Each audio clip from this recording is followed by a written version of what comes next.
बंगाल विधानसभा का दूसरा और अंतिम चुनाव का प्रचार थमते थमते एक ऐसी तस्वीर छोड़ दिया है जहां सिर्फ भाषण नहीं बल्कि प्रतीकों, संदेशों और जमीनी संपर्क की राजनीति ने चुनाव को नया रंग दे दिया।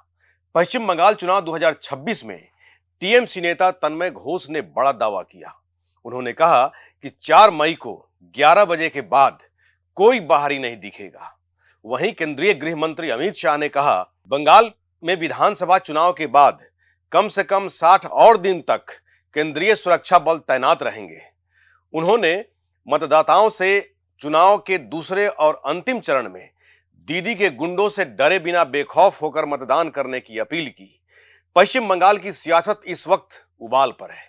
नमस्कार, आदाब, सत श्री अकाल। मैं हूं मनोज नारायण सिंह और आप देख रहे हैं मंथन टुडे।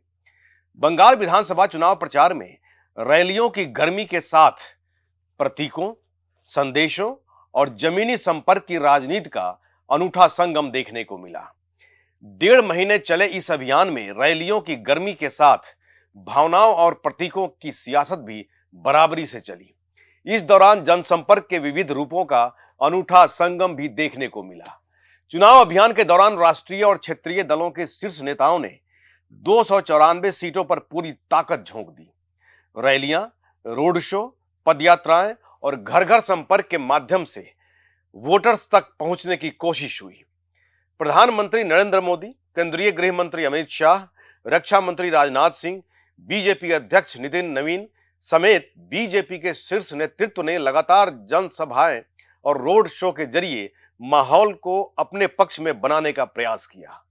मोदी ने 19 से अधिक रैलियां और 3 मेगा रोड शो किए, जबकि अमित शाह ने करीब 29 रैलियां और 11 रोड शो के माध्यम से संगठन को धार दी। दूसरी ओर मुख्यमंत्री व टीएमसी सुप्रीमो ममता बनर्जी ने अपनी शारीरिक सीमाओं को चुनौती देते हुए 100 से अधिक रैलियां और पदयात्राएं कर चुनावी मैदान में सक्रियता बनाए रखी। ममता के भतीजे और टीएमसी के प्रमुख नेता हैं अभिषेक बनर्जी। इन्होंने भी इसी स्तर पर अभियान चलाकर पार्टी की नई पीढ़ी की भूमिका को मजबूत किया। बीजेपी नेता शुभेंदु अधिकारी ने भी व्यापक जनसंपर्क के जरिए खुद को प्रमुख चुनौतीकर्ता के रूप में स्थापित करने की कोशिश की। इस चुनाव की सबसे दिलचस्प विशेषता किचन पॉलिटिक्स के रूप में सामने आई। बंगाल की चुनावी संस्कृति में इस बार रसोई घर एक प्रभावशाली राजनीतिक मंच बन गया। कहीं उम्मीदवार ढाबों पर रोटियां बेलते दिखे, तो कहीं मछली तलते खरीदते, तो कहीं झाल मुड़ी खाते, कहीं नौका विहार, मंदिरों में पूजा के जरिए लोगों से संवाद करते हुए नजर आए। कड़ाही में कलछी चलाने से लेकर सब्जी दुकानों तक पहुंचने वाली यह राजनीति केवल दिखावा नहीं बल्कि आम जीवन से जुड़ने की रणनीति का हिस्सा थी। इसके जरिए यह संदेश देने की कोशिश भी हुई कि नेता जनता के जीवन और संघर्ष का सहभागी है। प्रतीकों और सांस्कृतिक संकेतों की राजनीति भी इस चुनाव में चरम पर रही। धार्मिक आस्थाओं, स्थानीय परंपराओं और सांस्कृतिक प्रतीकों के माध्यम से वोटर्स से भावनात्मक जुड़ाव स्थापित करने की कोशिश की गई। यह चुनाव इस बात का उदाहरण बन गया कि आधुनिक राजनीति में केवल बड़े मंच और भाषण पर्याप्त नहीं है, बल्कि छोटे छोटे प्रतीक और अनुभव भी निर्णायक भूमिका निभाते हैं। विपक्षी परिदृश्य में कांग्रेस अपेक्षाकृत कमजोर नजर आई। संसद में नेता प्रतिपक्ष और कांग्रेस के पूर्व अध्यक्ष राहुल गांधी और कांग्रेस अध्यक्ष मल्लिकार्जुन खड़गे की सीमित रैलियां इस बात का संकेत थी कि पार्टी की प्राथमिकताएं कहीं और केंद्रित है।